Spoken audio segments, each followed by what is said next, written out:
The theme for this first panel is Sustainable Jobs for Sustainable Future and India and EU Vision. Now, this theme, I'll just brief you the way in which we'll proceed for the next 75 minutes. So, we have shared those questions with all the panel members. In case if someone has not received, for the knowledge of them, I'll just kind of go through those questions. And after my initial remarks on the theme for about 6-7 minutes, I'm going to request each one of them to share their perspective, keeping in mind backdrop of the theme and those questions, and maybe they can give their flavor as well. It is that way open from their own perspective point of view, but we'll be on the same page largely, because some questions may not be applicable to some stakeholders on the panel, but that's fair enough. And post that, maybe approximately for about last half an hour we'll have for the question answer session. So maybe you can note down your questions, and I hope we'll try to wrap up. Right now it is about 11:03, so by about 12:15 we'll try to wrap up, and because Satyanarayana will be waiting for the next one, so we don't want to delay your lunch as well. Okay, so first and foremost, when we're looking into sustainable future, now sustainable future, when we're talking about it, which means moving towards a consistent, resource efficient, circular economy, and by turning away the predominantly linear economy which produces waste. And likewise, I'm sure in this will link with the sustainable jobs as well. And in my references on many occasions today will be there with respect to what UN has done, because UN played a very active role with the SDGs, which were defined in 2015, and also which has got a connect with respect to the outcome by 2030. And the UN, in fact, Brundtland Commission defined sustainability as meeting the needs of the present without compromising the ability for the future. And when we're talking about this, the challenge is this very kind of juggling act of you're throwing 3 balls up, and those 3 balls are economic growth, social inclusion, and at the same time environment protection. If one even drops down, that probably there is going to be imbalance. So it is a kind of very truly juggling act, and which will probably lead to, if we manage this efficiently, probably lead to decent kind of work, quality healthcare, and even fulfilling the aspirations in education space. And we are trying to see that what best way in this aspect the blueprint can be devised for our common future. And I'm sure even this council is looking forward to, along with the member institutions, along with the members of this, the Council of EU Chamber of Commerce in India, we are trying to see that how we can align with this SDGs as well. And I'm sure as our principal and secretary was mentioning about NEP, so NEP also has a connect with respect to SDGs. Our government of India is also connecting very heavily on SDGs, that how we can really take it forward. But the fundamental shift is very much essential in this overall aspect, and be it public sector or be it private sector. But one thing is very clear, that we need to act now. I'm sure UN slogan is also for act now, and probably we need to inspire people, inspire companies, inspire society as well. But my personal take here is, we always talk about corporate social responsibility, CSR, and we expect probably the company should do it, probably they should fund, they should come out with a lot of support system, or government should come out. But back of my mind always I feel, what are we doing as an individual for sustainability point of view? And in this, the individual social responsibility is more important, because social impact of ISR would be greater than even CSR. Somewhere deep down, we probably need to look at this aspect very closely. And as Rastogi ji was mentioning about figures of higher education institutions, and I'm sure all of us are familiar that probably close to 40,000 higher education institutions are in India. So the young population, youth, students, how they can contribute at their individual level as well, and concurrent to what's happening. Our support system created by government and even companies. The skills required, I'm getting back to our theme in terms of sustainable jobs or sustainable future. The skills required, even in fact, ILO did a survey, an ILO survey of 2019, which also showcased that the green transition or green energy would probably reinforce the sustainability measures far at a higher pedestal than even the other areas. And while saying so, some of the research papers also gives us a clue that major investments are required from the reskilling point of view. And normally there is a kind of feel in back of a mind for any citizen that with the future or technology advancements or exponential growth, and many of the top technology companies are also doing a lot of layoffs, that we may lose the jobs.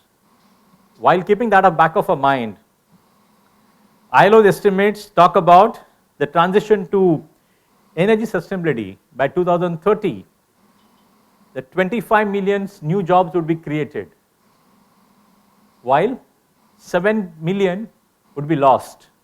So still we would be on the positive side, and out of 7 million as well, 5 million can probably still manage in the same occupation, but in another industry. And 1 or 2 millions probably may lose out because of equivalency not being there, and they may have to learn the skill set for the different occupation altogether.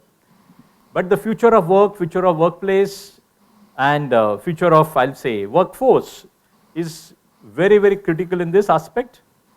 And I'm sure we have a very kind of eminent panel represented from the government point of view, best consulting firm point of view, as well as corporate side, as well as from the academia. So it's very balanced. I'll just read out the questions which we shared with the panel, and probably they can take note of that, whichever is applicable to them. These are largely generic in nature. The first question which we shared with them, the panel, to what extent are state and central governments as well as organizations prioritizing the sustainability agenda? It's a bit of open-ended question. Second one is, how can we begin early and instill a sustainable mindset into the children, students? Should this be integrated into the foundation years of the schools and colleges? So I'm sure it's largely linked with the academia, but I'm sure corporates even can share their thoughts. The third one is, how extensively are grooming and vocational programs designed for sustainability or future jobs? As of today, what is the kind of status of that? The fourth one is, how are the governments in India and the EU encouraging entrepreneurship as a path towards sustainable employment opportunities? Maybe entrepreneurship, maybe startup point of view. Next one is, in higher education institutions, HEIs, is it essential to sensitize academia to offer sustainability courses, considering them non-negotiable from the perspective of the future of our nation, the globe, and the kind of planet? I mean, how far it is non-negotiable for the academia? And here I must mention, in fact, we took a help from KPMG, and KPMG, as you all know, they have a major mandate in the nation as well. So we made it compulsory across the board for our Bombay campus, Mumbai campus, Bangalore campus, for all our MBA students. It's non-negotiable across the board for all programs that they must go through sustainability course. It's close to about 16 hours course in the first year itself, so that they can connect vis-a-vis when they do summer internship, they do other projects also, at least back of their mind, they know that where they're heading to. And I'm sure we are also trying to look at it. What is the practical aspect of this learning, and can they pick up some kind of projects? And when I mentioned about ISR, individual social responsibility, we are trying to see that how far each of the student as a global citizen leader can probably fulfill obligations towards ISR. And I'm sure, I think such kind of initiatives may make a great difference for the future. The next question which was shared was, how can digitalization and technological advancement, be it AI, ML, AR, VR, for the expansion of sustainable job opportunities be leveraged for India and EU countries? And the final one is, what steps can be taken to enhance collaboration and cooperation between India and EU in advancing the agenda of sustainable job creation? With this, I'm going to take a pause and I'm going to request my panel members, whichever way you want to start, this end or that end, or whoever wants to take a lead, I'll leave it to you. Maybe Sastriji or maybe Lucas who wish to. Fine. Yes. Hello. That's hello. The free flow. Thank hello you. Everyone. Thank you. First of all, thank you, Renew and UI Chambers for the invite.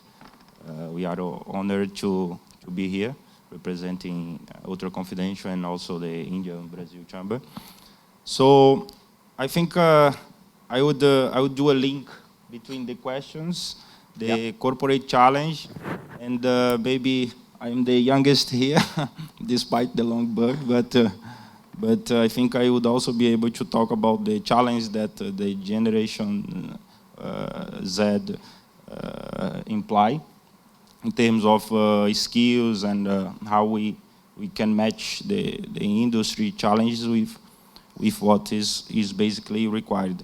So we think that the industry relevant skills, so programs that may focus on teaching skills that are in demand in the current and future job markets. This can be included technical skills, soft skills, and industry-specific knowledge. So we went, I think, a few days back to Kuala Lumpur, where there is a real estate summit, and they included educational programs challenge to solve real estate problems for companies like Google, HSBC, and IIT Madras won this competition. So it just makes us understand how the industry is more and more linked with the education field. So we heard the chief guest here saying that the universities are designing programs that can make the students more and more into the corporate challenge. So we feel that it's something that is very important. Also, the technology integration.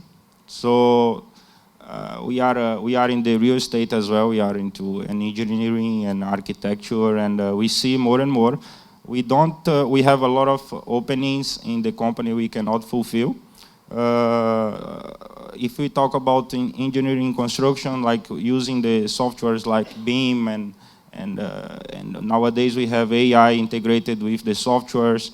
Usually we don't find the right talent that can perform and in these softwares, and we usually train them. So we have actually to be like a internal school. So we have an R&D department in house, and we try to motivate the management within the teams to organize these internal education programs. This is something that we feel that it can impact the growth of the company, for example, because we have the openings. We want to open office, and we don't find the right people. So we have a team members from 7 different nationalities in India, for example. We have a partnership with Italian architectural schools, French schools. We have also the management. We try to, and for our Indian talent, it's mandatory that they have studied work abroad to create this kind of differentiation in the market. But still, we have a challenge to find the right talent. So again, in Chennai, I was yesterday. There was a global furniture brand that was opening a factory in Chennai to expand the capacity and being more competitive in terms of procurement and in terms of being cost effective as well. But they are, to expand the capacity, they are importing machines from Switzerland, Germany, and who will operate these machines? Is the government training these people to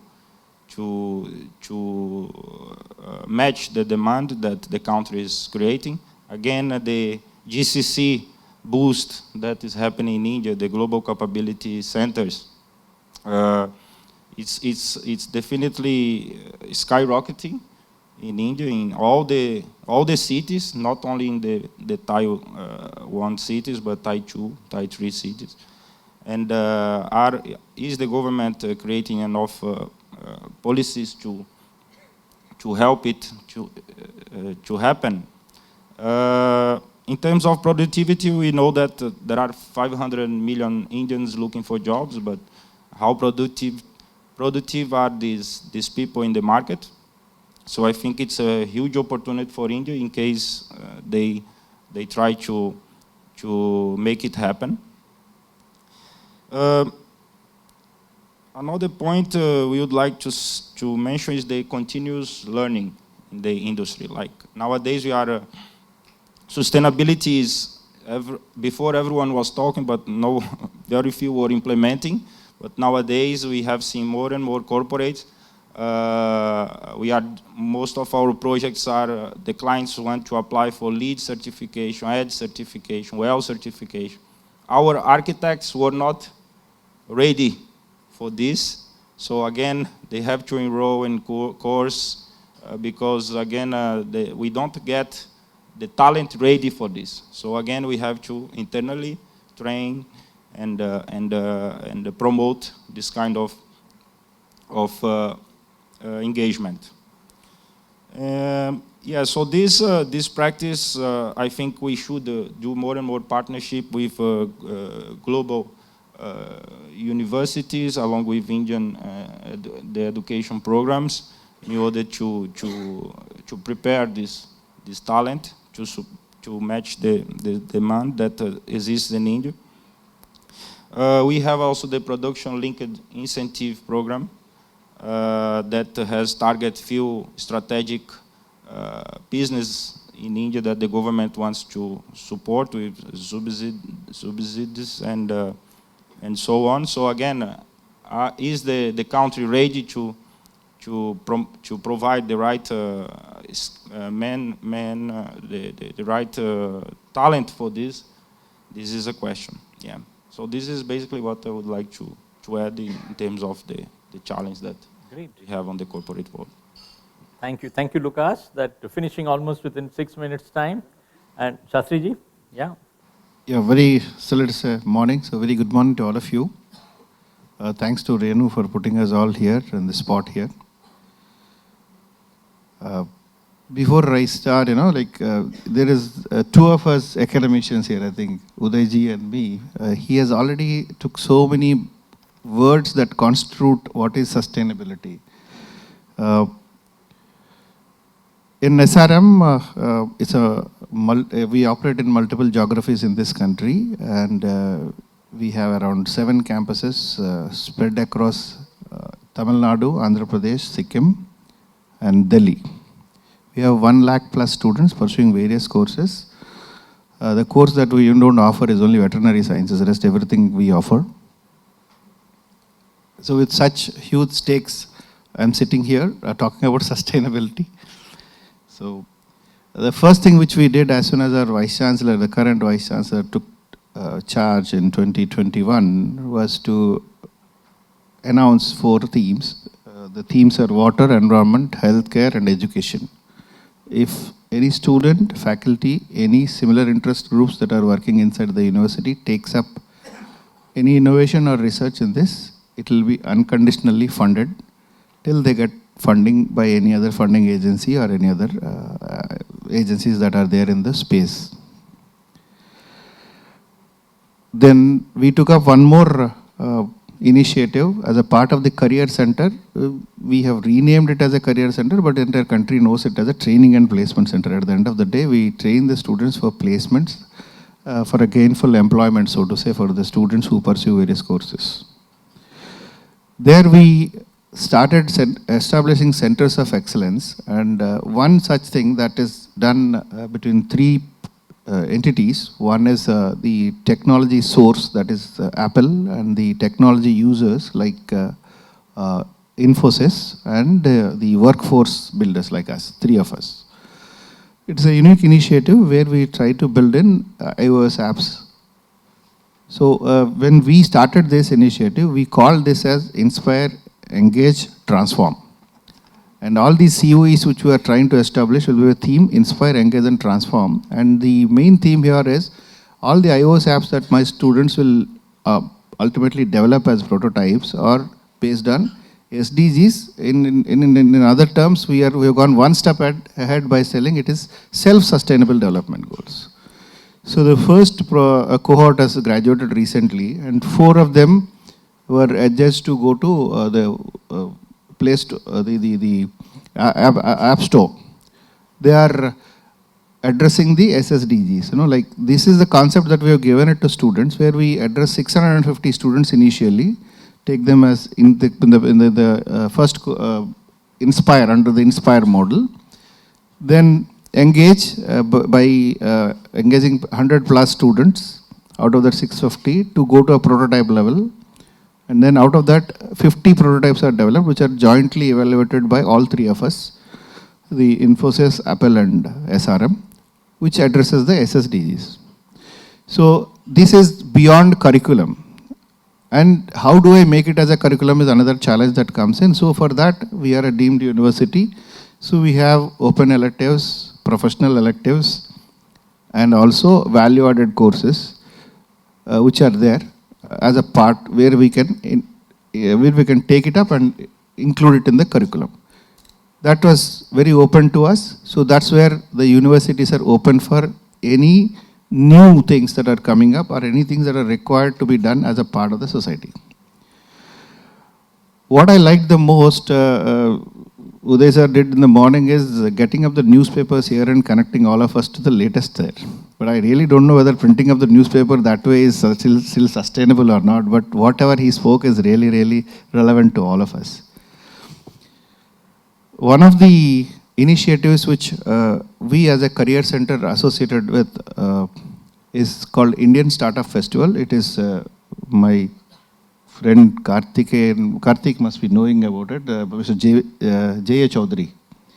A tall figure, he was working as an advisor to Chandrababu Naidu ji in the initial days of Hyderabad and first employee of STPI, founder director of Hyderabad STPI and Bangalore STPI, where we are actually addressing 10,000 startups in this country, creating run-up events where we try to reach out to these 10,000 in specific areas of rural and healthcare. Then finally shortlist them to 100 and carry them to Bangalore, where there is a Madhusudan Sai Ashram. There is a Buddhanahalli in there. There's a huge place with one theme called One World and One Family, that G20 theme, the same thing. Where around, I was you'll be happy to know that 20 plus global CEOs stay in that ashram. They make it as a stay point for them. So there, these 100 are taken there, and around 40 to 50 term sheets were signed in 1 or 2 days of the thing. So that's a great achievement which they do as ISF, and we are a part of that. I engage with them to ensure that I connect my students to such forums. Why I am bringing this out is forums, activities, and collaboration is most important for anything to be address this particular issue called sustainable. So sustainability is to be addressed. We need to create all these things inside the university, beyond the university, for the youngsters who are graduating to take up this.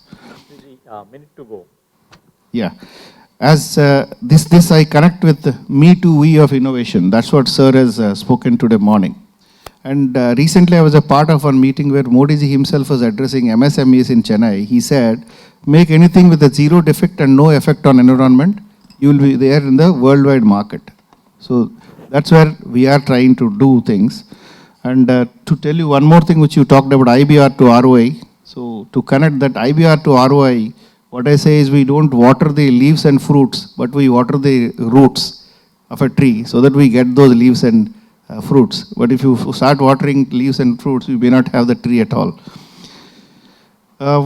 One of those parent workshops which we do inside the university, we always tell them, they are your children at your home, but when they come out, they become the part of the society and the universe around. So we insist that inside the university so that the sustainability is being part of our policy as it. So to make things work out for any university or any government body or anywhere in the society, we need to align the policy with people. That's the first and foremost thing. Then we need to engage, empower, evaluate, create a culture of collaboration. That's the spirit with which if you go ahead, we will be able to achieve what we are trying to achieve. And we are already guided by National Curriculum Framework and NEP.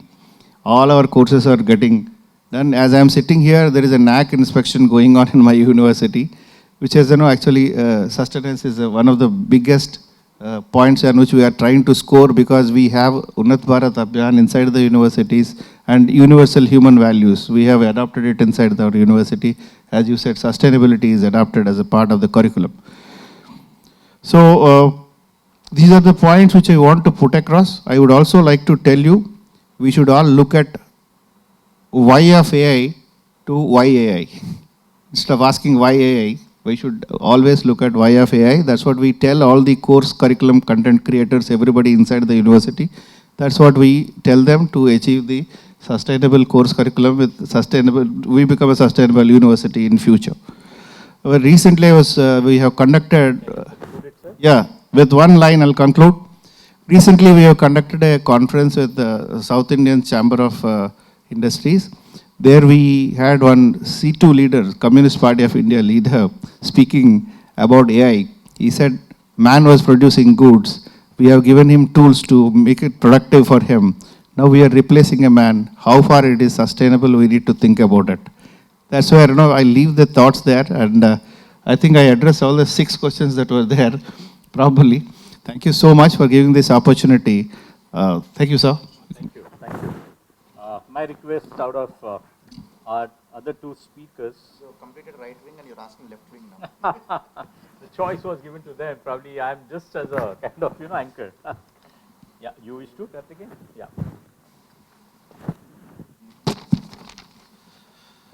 Andarki namaskaram.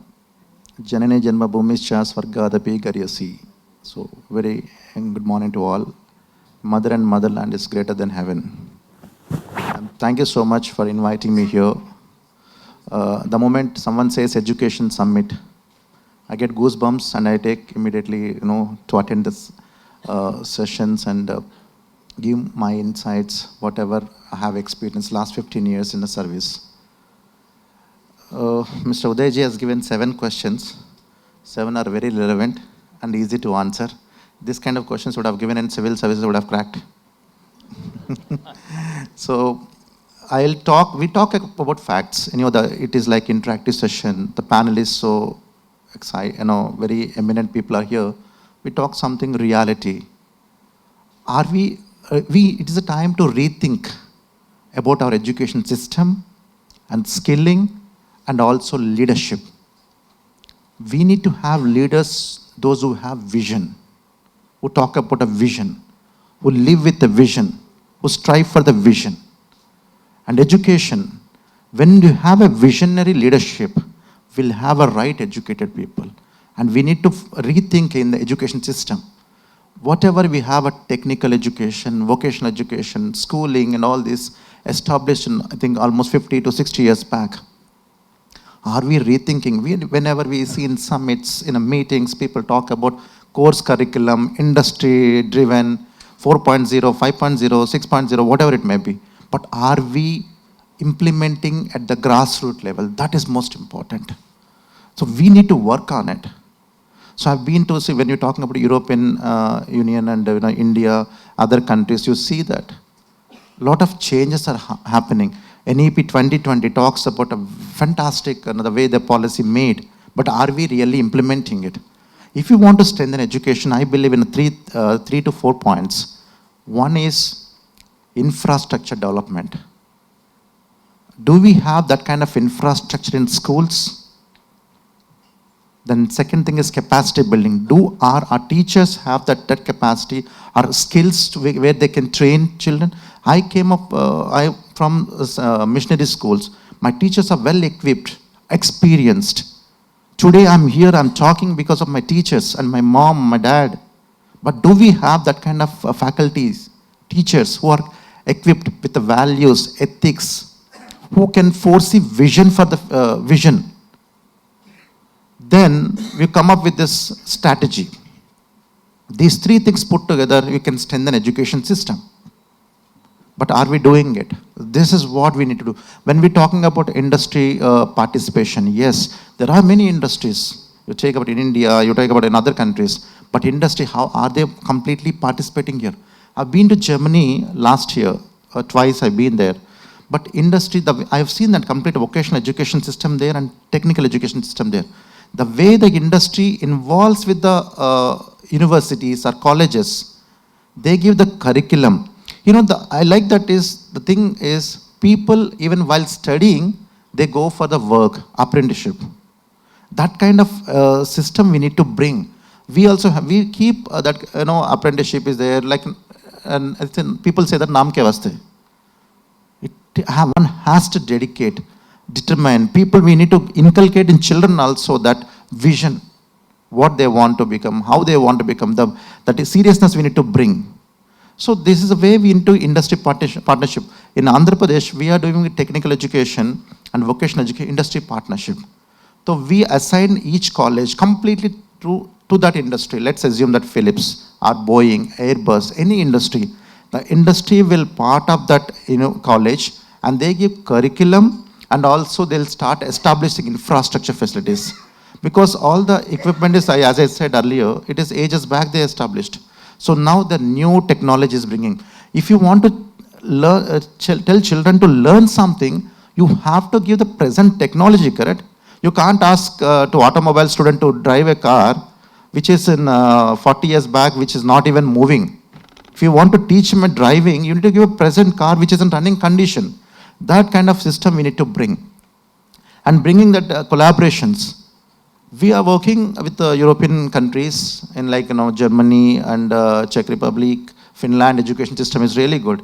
And in fact, renewable energy. We need to identify children, also give them as per the 21st century, new skills. Renewable energy is the future, wind energy, solar energy, ample opportunities are there. We're talking about like EVs. We're talking about EV vehicles and EV vehicles, but are we training, equipping children with the future EV work readiness? Our wind energy, we have ample opportunities. At the solar, we have. Denmark is doing very good in wind energy. They created complete sustainable future. They created employment opportunity for the children there. So are we doing it? How many of our children know about renewable energy in schools? We need to have if you are talking about sustainable future, environmental side, we need to talk about all these three things put together.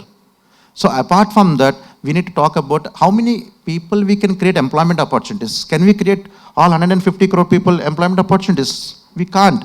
In fact, in Education Summit 1 also I spoke, we need to have a vision. It is not that leaders will have vision. Every individual will have the vision that we should talk about entrepreneurship model. An entrepreneur can create employment opportunities. An employer, if you want an employee, you will search for a job, but entrepreneurs search for employees. That kind of vision we need to have. At 2047, we need to have more entrepreneurs where they can create employment opportunities. In India, we don't have much employment opportunities. Even if they have, we don't have right skilled people. Giving them right skills and give them the more, encouraging the entrepreneurship. We're talking about startup ecosystem, you know, especially Hyderabad, Bangalore, Chennai, we're doing it. But are we really encouraging the startup ecosystem? We need to handhold these people financially, everything we need to handhold them, give them guidance. Then only we'll get a sustainability. So more working on this sustainability will work only with the vision. The vision, how clarity, we need to have a clarity on your vision. Let's make it big, strengthen your education system. Skill is not a separate part. It is a part of, integral part of education system only. Especially in India, what we're thinking, skill is a separate department itself, separate wing. Skill, because I've never been to any skill development center. It's a part of education itself. The moment, see, we are teaching skills for children from 60 seconds, no? 59 seconds, I'll wind up. So children, skills we are teaching from childhood, correct? How to walk, how to talk. So it is inbuilt in education system itself. So the more you give them that kind of skills from the in school system itself, so we can make them better. Children, we need to have that goal setting and the importance of life we need to teach in the schools, and especially capacity building teachers. If the teachers are well equipped with the skills, then you'll have a right people. Instead of, I say that training more children and all this, instead of train the teachers. And using AI and machine learning, which we are doing it. The gentleman is here only, Mr. from Stanford. So Vedant, our CM also met. We had signed an MOU with him, setting up of AI labs in all colleges. Thank you so much for giving this opportunity. Thank you. Thank you, Kartikeya ji. Final, Chinmay ji. Thank you so much, and I think I will borrow a lot from Mr. Kartikeya in terms of extending what you are saying. I have been lucky to be part of an ecosystem where we hear from industry a lot in terms of sustainability, the importance of it, as well as I think also the bigger acronym that is used, ESG, right? Environment, sustainability, governance, and I think it's very important to think about it from a perspective on, rather take a step back and think about sustainability in a wider sense. Today, what is the perspectives of industries, of companies, and larger bodies about it? It is just not about green jobs. It is not about just a singular focus on one limited aspect. We are talking about a whole-scale change in the mindset of individuals producing the output that we are looking at, right? I'll give you an example. We all use the Google browser, right? How many of us use it? In fact, any browser now will do, almost all of us. I don't know if you've ever noticed, but if you open multiple tabs in Google, it used to be a very hungry process. It's an extremely intensive process, right? Today, if you do that, and you can do that today itself when you go back, you will notice that it actually shows you how much of memory consumption it is doing, right?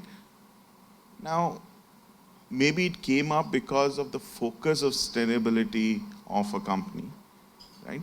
But there is a thought process behind it, right? There is a thought process that is imbibed and today asked of the engineers that please be sensitive towards aspects around this. Right? And this is true about in building technology that we see, where we are talking about natural air conditioning, reducing reliance on artificial air conditioning, heat production or heat trapping with natural elements in building technology. You go into any field and source of it. There is a lot of focus about that. Now, the reason I'm bringing this out is all of this starts from a focus on individual to think about it as they start working. And I think that is what Kartik was bringing out so nicely in terms of saying that, are we building an environment and ecosystem to create that thought process, that ownership, that responsibility in individuals as we grow? Because it is becoming very difficult to suddenly have people come into an environment of work and say that, we expect that you think in this way. It is really difficult. It is very, very difficult. It is something somebody has to be trained to think like a natural consequence. It is like walking for us. And this is something we find very challenging. Again, in a part of an ecosystem where we advise clients, where we also build tech products, where we are in the center of all of those, both telling people how to do as well as doing it. And we see this challenge ourselves. Suddenly expecting people to write, programs or build outputs and softwares or create documents which are refined so that, you are saving as you are creating, right? Creating zero defects is also a philosophy and thought process that has to be imbibed into it. And I think while a lot of the new techs of machine learning, AI and all will help us phenomenally, but there itself, you have this thought process required. 10 years back, I've been having 2 startups in between for the last 10 years. So when we started my first one, I remember our focus was on output, and I was telling this to my colleague today. My focus was on creating an algorithm, get an output as accurate as possible, let it take one server, big server, and let it run, no problem. Today, if you ask me to do that, I would actually not do that. Because running that server is not only a very unsustainable activity, but it's a very expensive activity. right? And that's also a realization, I think everybody has now started seeing that being sustainable, being focused is very business effective. It's just not clear. And this comes with thought process, which means that now my colleague who's writing that algorithm is also sensitive to the fact that, if this is inefficient, I'm actually going to consume, resources which are going to be waste.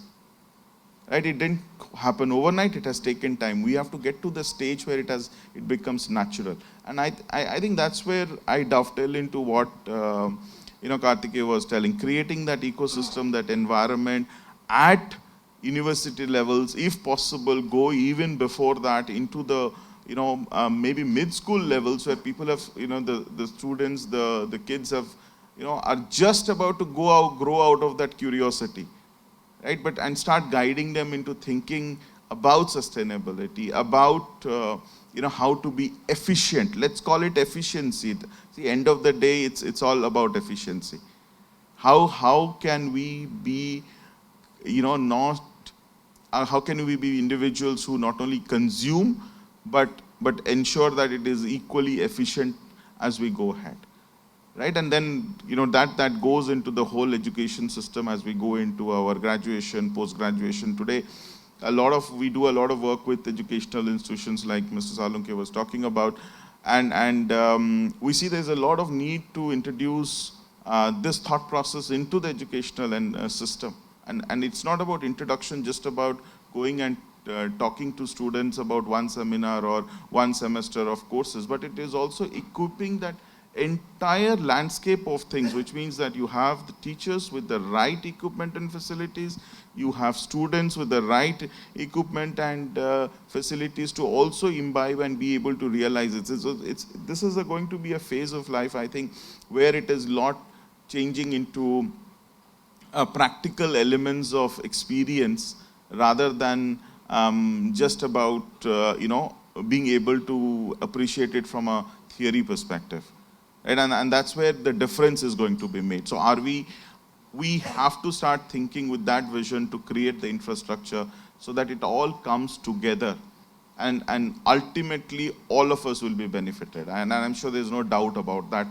Companies have realized it. That's why there's a lot of emphasis about it. Governments have realized it. There's so much of policy and work happening on that, and phenomenal amount of work. In the last 2-3 years, if you notice, ESG as a theme, sustainability as a theme is literally on everybody. There are now expectations of it being part of financial reports and annual reports being reported. You have NASDAQ expecting companies to report it in their reports. Right? And it's only going to grow. But is sustainability going to be sustainable? Is the question that will be answered in terms of whether the infrastructure is in place as early as possible. Right, so thank you so much. Thank you. I must appreciate my panel chair. In fact, Chinmay did mention about being efficient, but not only efficient, but the panel was effective. Our goal was about 40 minutes for all of us together, and we touched exactly 40 minutes. So I must appreciate the entire panel for the initial remarks. And now it is going to be open for the audience. And so we'll keep in mind close to about 30 minutes. But when you're asking questions, probably please ask questions briefly, and if you want to give remarks, that's also fair enough. Yeah? So over to audience, please. Just pass it on the mics.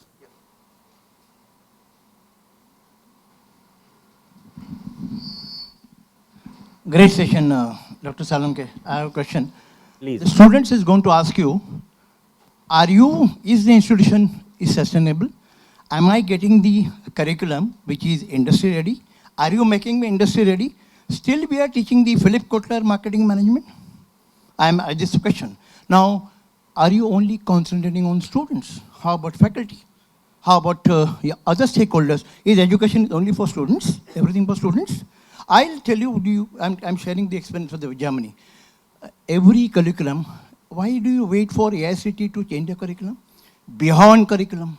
CSR is beyond business. So curriculum has to be beyond curriculum. What are you giving to students? Give more, take less. That's one. I was interacting with the secretary. You see, policy is good. Policy to be cut down to a procedure. Procedure to be cut down to a task. How many institutions know about this? Government has no time. It has got to be done by the institution. Policy, procedures, task. Nobody knows the task. How you're going to implement policy? Government is busy with their own things. That's my question. Thank you. Thank you for the wonderful question. Makes sense. We always talk about actions speak louder than words. Do we translate from ideas to the action? So over to the panel. Answering your question partly, you're talking about the policies. When the policy actually rolls out in a state or a center, we'll have a capacity building for that faculty members. They're talking about NEP 2020. It is not that a policymakers only knows that in Delhi, sitting in Delhi or state headquarters. So it has given to the district headquarters and also all the faculty members. So it's not that everyone, most of the people are aware of these policies, whatever we framed. And only implementation, it takes time. And as you know that it is like India is a populated country, it is our strength. At the same time, taking to the next level, even if you plant a seed, it takes to become a plant, correct, fruits to give the same way. It takes time, but it is most of the people are faculty members, are in everyone individually, parents, it's not only faculty, talking about parents also is aware of this. And even in fact, a parent should take more responsibility. It's not that we put our children in school. If they know that more, if they know aware of that and their policies or whatever rules and regulations, it is easy to implement more better than anyone else. And the thing is, Germany, you asked first question, correct? So, course curriculum, and it is not only for there, it is for everyone here also. In fact, when we are doing it, implementing, asking the industry what kind of job description we have that, correct? What kind of people they want? They are coming, they are giving a training. It's not that after completion of a course, they'll go to the industry, they'll get again 3-4 months training. It's, we are wasting 3-4 months. So what we are doing is, when they are in the school or college or university, we're bringing that technology here, we're training them and then sending there. See, even if you waste 1 minute, it's you're wasting it, correct? So we are utilizing that. In fact, we don't understand that every student, after every 5th class to 6th or anything, 2 months of valuable holidays, the holidays, we are not utilizing it. How they can utilize? Because parents has to take the responsibility. 2 months they can do some kind of course. 10th standard to intermediate, +1, the 2 months time, some kind of course like dancing or any kind of course they can learn, and the certificates always will value added for them. So we need to take this. It is not that we are sitting here and we're talking here. This has to go to the ground, grassroots level where every parent, every student, it is collective responsibility. If India or if human, globally we want to grow, it is our individual responsibility has to come, then it will become a collective responsibility. I hope I answered your question. Thank you. Response was very good, Kartikeya. Congratulations for this response and the kind of breakthrough practices which you have initiated. I'm sure it's worth emulating, definitely, but maybe anybody else maybe wish to, one more response which will take it. Anybody would like to? I think yeah. This is also to... Could you switch on that mic? Yeah. Yeah. I think it's also about coming together and creating that whole vision and strategy. We are a complex environment, right? Given the number of people, the students, the variety of it, the courses that come in, and I strongly believe sustainability is beyond only one aspect of it. It is going to pervade across, right? So, and it has to be across also the whole infrastructure that we spoke about. Infra teachers being able to communicate and hence being themselves enabled to do that, as well as, I think it's very important that there is a comprehensive strategy being worked out, and that strategy should have line items in terms of identifying where there are governmental elements that are available and can be taken help, and where the universities themselves can take the ownership to work out, right? There is, I am sure today, if we look and I'm just reflecting back on our experience of what me, my colleagues and others are doing inside our firm, we are working with universities, not only with students, but also teachers on enabling them, right? But that's, again, we are not even a drop in the ocean. I don't think we are a drop, right? I mean, it is much even smaller than that. But how would that become a drop and maybe a bigger thing? It is a collaboration that has to happen together from everyone. And then it all comes down to finally the strategy that we put in place, the vision that we want to put in place, and each of us have to own it. It is not a singular activity that somebody will own and then take it forward. I hope so. Just to kind of reinforce this, somewhere deep down, my personal notion is only education can transform the nation. Period. That's one. And in this, we can't leave it to students to be kind of, leading this probably change or paradigm shift, but the teachers must go through and they should lead from the front and lead by the example. If teachers don't do it, and somewhere deep down, I'm of that opinion, it can't be only on the democratic approach. Democracy does well, but it should be maybe directed democracy or limited democracy. And Kartikeya mentioned very, very truly and very rightly, that calls for the visionary leadership. Somewhere when we're talking about 40 minutes, is 40 minutes, plus or minus 5 minutes here and there. But somewhere, if I'm sitting here as a moderator, I have a role to play to ensure that plus or minus sometime, because you go in a flow. But because we control, that will happen. So the results should speak for itself, somewhere deep down. And I believe, in fact, one of the quote I get reminded, vision without action is merely a dream. Action without vision, the passing of time. But vision with action, you can change the world. And believe me, that is bound to work, provided we set that agenda for ourselves. And teacher has major role to play. I don't know if some of you have seen Arya Chanakya, some of the videos, and his quotes. Arya Chanakya puts teacher at the center. And if the teacher probably fulfill his obligations in a true spirit, not leaving it to government, not leaving it to corporates, but we should believe in self-governance. Every institution and every head of institution must ensure that whether government does it or not, it is my kind of obligation. I must raise the bar for my institution towards the society, towards the nation, and towards the globe. That's the way we should look forward. Thank you. Just one. Sorry. So people say that what government is doing it. I am in the system. I can say that we're doing a lot of work. Why only government?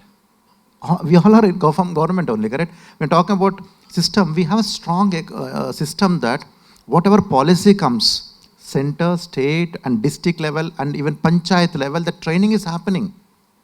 Maybe people are sitting in cities, they might be not aware. I worked in West Godavari, so I know very well how the system takes place. If skill policy comes, that policy was given to all the volunteers or panchayat secretaries to understand the system, what we are going to do, what is the vision of the document, and what will be the outcomes. So strongly has gone. What only thing is the accountability from individual, the ownership has to come. Once Abdul Kalam said, you want to, nation should be like India, citizens should be like Indian. When it happens, when every citizen should understand it's accountable. This is my nation. I have to do something. If they don't get the ownership, no, whatever policies, it won't help. You can't get a Hitler here to do all these things. It is individual discipline is most important. Thank you, Kartikeya. We'll go to the next question, please. Yes, ma'am. Just pass on the mic there. Yeah, please. Lady, probably women empowerment. I'm sorry for the time being, even though we are in minority nowadays. Thank you. Good afternoon. My question is, we are talking of skill development and everything, but where do you see archiving of records and knowledge books, especially in light of AI coming up and, tempering of information and everything that happens? Because archiving of all our records in knowledge books, etc., is also very important. So is there any rules around it, right? So you have, in fact, very recently there is a data protection law that has come up, the rule that is going to get enforced. It is very comprehensive, right? However, remember, when policies get defined, they're defined at generic level. They're not defined with any specific context, right? So that has to be interpreted in that context and implemented, and that's where the responsibility starts shifting out. Today, if you look at it, the role that AI or any digitization plays in terms of archival is pretty large, because we are in the process of archiving, digitizing a lot of old manuscripts, books, retaining that knowledge to be available, searchable. Now, obviously, there will be challenges. There is a tamper proof. You have to make it tamper proof. You have to trademark it. You have to you call it watermarking it again, as we call it, even with responses. Now you do watermarking. So there's a whole layer of activities that have to be done.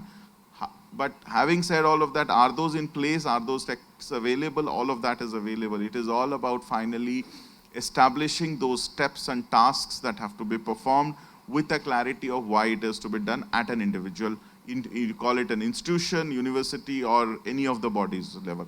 And it is the same, right? If I draw a parallel, it is the same even for organizations, right? It may be today a little more structured in an organization because you have the data security, the cyber security and data privacy laws that come in out there.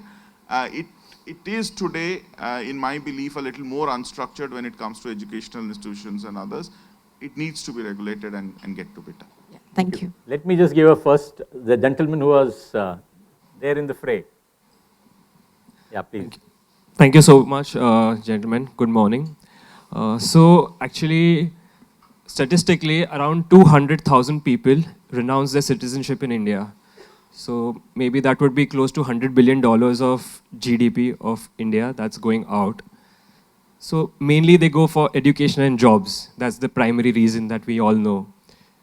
Obviously, we know so many Indian origin CEOs of MNCs. They have also in the past gone because of education, most of them at least. So my question here is, what will it take for India to go from brain drain to brain gain? So that's a very important question for us, for my generation. Also, secondly, will my kids, I don't have any kids right now, will my kids study here or will my kids study outside? So will it be a brain drain or brain gain? And what will it take for us to traverse that path? Thank you. So I'll try to answer. See, there's no brain drain and brain gain. We are like, it's human beings. See, I have been to US, I've studied in Cornell, I came back, I'm working here in the government. Go and explore yourself. If you can't go out, how can you explore? You step out from your home, then you will learn things. If you stay at home, correct, what, are you going to learn anything? No. So let's go out. Even I talk about green hydrogen, renewable energy. I've been 3-4 summits in Netherlands, Belgium, and Germany. Then I understood what kind of technology they are using in green hydrogen, renewable energy, solar, wind. Once you go out, explore and come back and start working. People are working in other countries also. They're helping our children here, giving employment opportunities. We have to think in a broader way. In fact, if you ask me, Skill International, we are sending most of the people. Can you create employment in India? Max, we can't. There are many opportunities in Germany, European countries especially. German, they required at least 1 lakh nurses now. But they asking us, when I've been to Germany, we thought every state can adopt one European country. 27 European countries, almost. Employment opportunities, we can create many. So it doesn't mean that it's going to be a brain, drain and all this. We have to think next level. That's what I said, vision. A clear vision will give you a clear future, and sustainable future.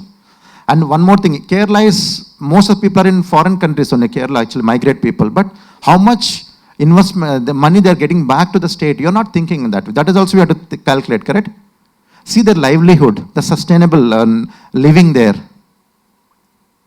I say that take an opportunities, go, if you want to come back, otherwise create.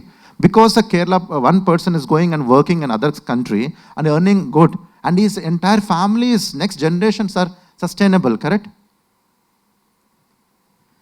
Just probably I'll go for, Chinmay, if you don't mind, may I just give opportunity to the right-hand side as well? One response from our side, right-hand side. Yes, they like to talk a lot, it's good. They are adding good points as well.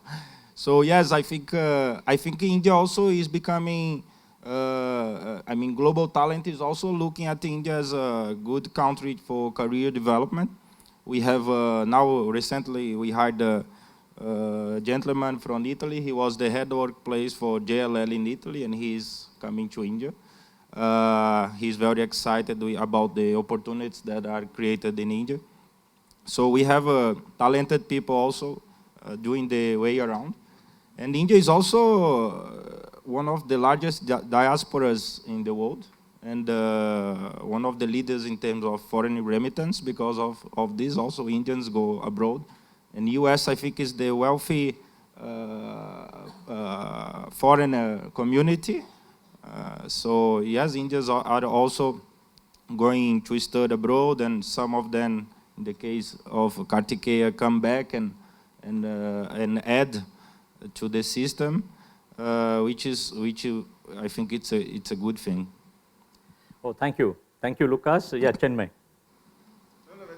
Very short one. I think it is it's very interesting we see all this, and I know where the question is coming from, all these posts on LinkedIn telling we have 20 CEOs of Indian origin and all. That's great because of the, those same companies have close to 200,000 or maybe 20 lakh people working out of India. So if one individual can go and create 100,000 jobs in India, I'm all for it. Let's all of us go. Because I think the opportunity pool is much wider. And it's the exposure, stepping out gives us that exposure, that thought process. We have to start thinking how we elevate ourselves, right? Today, you have suddenly seen a shift of the startup ecosystem building innovative products out of India, right? So, yeah, I must probably reinforce what even Lucas said and my fellow panel members. India has the world's biggest diaspora as on date today. In fact, in 2000, we had about numbers were 7.9 millions. This year, it is the 2020 figures are, it is 17.9 millions. One need to see how Indian diaspora can have a positive impact on the geopolitical situation of the world. In fact, today evening, I'm also the part of one of the panel wherein I'm going to actually connect with the academia, as you rightly mentioned about number of deans, be it maybe Harvard, Shrikant Datar or other deans in the Ivy Leagues. How probably we can leverage this? It's a question of, can we change our mental models? Can we change our mental lenses and look at this from the different point of view? I think if you deep dive, my personal sense is definitely we can achieve a multiple better results from that point of view. So it's a question of kind of, how we look at it. Yeah, maybe I believe the gentleman here was requested for. Please. Hello. So I totally agree with what Chinmay said, that it has to start from your thought process. And let's also realize that the whole sustainability thing has several elements. One key element is what is being done in the education, academia and colleges. This is building for the future, all those mindsets. Then there is the individual, then there is the corporate, then there is the government. And unless thinking changes, behavior does not change. If we are at LMI, our programs are successful because we start with a mindset change that causes a change to behaviors, which causes a change to results. So how does a behavior change happen apart from the focus areas of universities, schools? How does it happen is the question that the vision has to be communicated out repeatedly and engagement to the others. So what are the answers in those directions? Please. I will be very brief as also our experience. I think there is no other way than be led by example. In terms of our company, for example, we have the CEO who is extremely committed to the organizational culture, and in order to be sustainable, in order to retain talent and motivate our people, we have to lead by example. So this practice, like sustainable practice, sustainability is not about only recycling materials or also saving energy, is also in terms of the social, the cultural organization. So I think there is no other way if not by example. And again, you can study in the best schools in the world, having the access to the best education, but if you don't have the right soft skills as well, I think most of the problems in organizations in the society is created by the lack of soft skills. A lot of challenges are being created because of this, and we all know. And it's a bit difficult to give the responsibility only to the corporate world, to the business, and to the government. I think it's also at home. Yes, and you said ISR. Yeah. So yes, I think it's a good point. But how can, I mean, the kids and in the fundamental school, I think this practice should be, I think through experience, because the general said they have different devices and tools to learn. So it's easier, but also as the same way that is easy for them to learn, it's easy for them to deviate the focus and go into entertainment. And I think the parents are a bit scared nowadays because of these multiple ways that the general Z can access, can lose the focus. But I think it's a big challenge, not only in India, everywhere, how to educate our people. Yeah. Thank you. In fact, you mentioned about vision and communication. I would like to request my panel that we have 8 minutes to go as a kind of a goal setting exercise. And within that, we have to wrap up so that Satya can start on time. But Shastriji, would you like to refer to this particular point? Yeah? Okay. Yes, Kartikeya ji. See, before that, I just want to add, when we are talking about sustainability and vision, how many of you, after completing of your school or college, how many of you visited your schools or colleges or university where you have done it? Good number of people are here, correct? So, but the same way, in your locality nearby, any government school, I would request, visit once, meet the principal, because you are the experts in your own field, correct? Take a presentation, talk to the teachers. Don't expect that someone else will come and do it. We have to start from our own, correct? You start from your side. So I've been to my school, colleges. It's a part of my duty also visited, but apart from that, my responsibility, my school, college, the same way, go with the presentation. Take industries to the school, colleges. There, the change will come. Maybe immediately it won't come. Start doing it. Other members also will start coming. Collaboration will start. That is where change will come. It won't change, is inevitable. It has to come, but takes time. But definitely it will come. That's right. And I very rightly, sir, you said, like we talk about mind management is life management. And we need to design the communication. It won't happen by default. One need to design the communication, how we can trickle it down to multiple stakeholders. And sometimes some of the companies also design, know your company, products, or maybe markets. Once if that kind of communication reaches to the bottom level even, things can be very different. And that ownership which you're talking about in terms of bottom-up leadership may happen if the communication has been conveyed in the right fashion. Yes, sir. Yeah. Good morning to all. There was a point regarding digitization and archiving. So that is something where we can help. We've been doing it for corporates, banks, as well as land records. Thank you. Thank you. Yeah. Just pass on the mic, please. Very quickly, two things. One is I'm an alumni of Welingkar, and I can say for certain, with certainty, that these guys are doing a great job. Second thing is what ma'am said at the back. Please check out National Digital Library of India and Shodh Ganga. These are two sources where you would find a lot of archiving is happening, and a lot of us don't know about it. Thank you. Yes, gentleman who is here. Thanks for the brief response. You see, one thing, because I had a good education in India, IIT XLRI. I go to management colleges as a visiting faculty, but I feel we have to limit the number of management colleges. Management colleges have sprouted into buildings, and another thing we have to do is the mindset of the parents. I always tell the students when I go to the B grade and C grade, because I earn my money in euros from Germany, I always tell them, please tell your children that all the jobs are going to be in marketing or in logistics. We have to prepare them for the future shock. I would like to just quote Peter Drucker, 1984.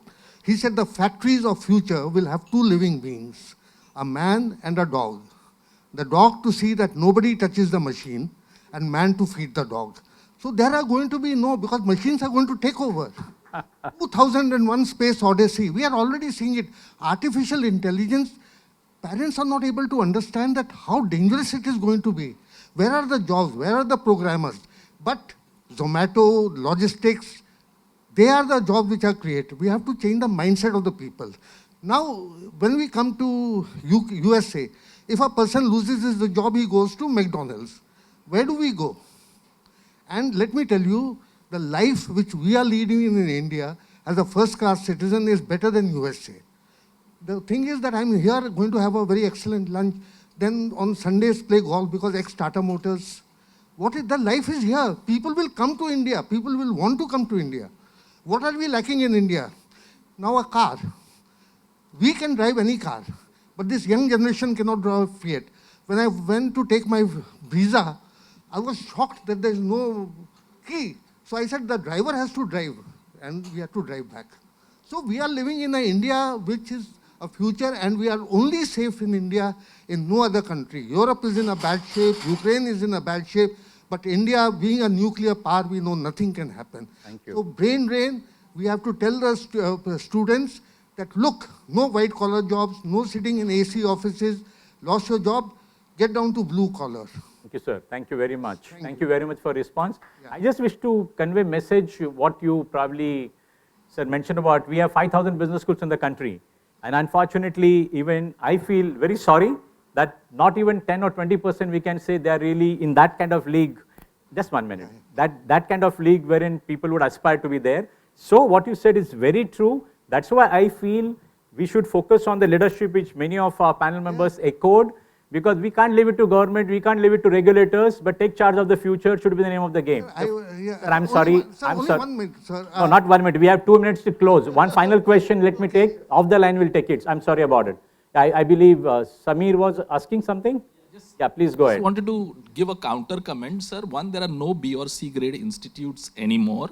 It's all about increasing the gross enrollment ratios for the country. It's all about democratizing education. It's all about making education accessible, available, and at a great price. So I think that's the next shift which probably we'll cover in the next. That's fine. We have 90 seconds. Anybody with the quick? Yes, lady at the last row. Hello, sir. This is Neha Visaria from Enviro Solutions. We are into waste management. My question to the panel would be, firstly, we're talking about sustainability, we're talking about environment. But when we come to grassroots levels, the education system itself is creating a lot of environment loss. And most of the projects, if you see, it's the parents who are doing rather than the students. That's number one. Number two, we talk about education system as in we are creating bookworms from our system and not entrepreneurs. So I thank to the Modi government when they are bringing this concept of entrepreneurship. It's okay if you don't have jobs. Start, with skill development, have your own job, see what best you're into, and do something by yourself. So this is something which is required. We don't want just few billionaires. We want India as a millionaire country. So we want our roots also to be highlighted. You are giving answer to yourself as well, right? Yes. 30 seconds to go. And thirdly, we have forgotten our culture, wherein our Rig Vedas were really strong, our Gita, or you talk about our Mahabharatas, where they transform human beings with your culture to how to fight life. That is something which we lack. We don't know, tomorrow, if you fail in your business, the option we left is most of the big businessmen are having suicides.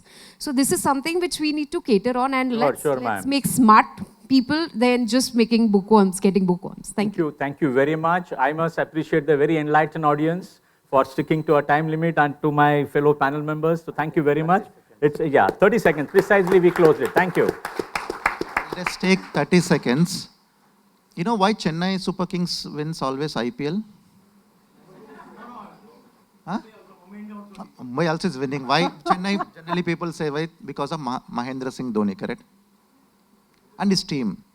Here also this panel, I've been to many other keynote speakers, many panels, but the way he moderates the panel is amazing.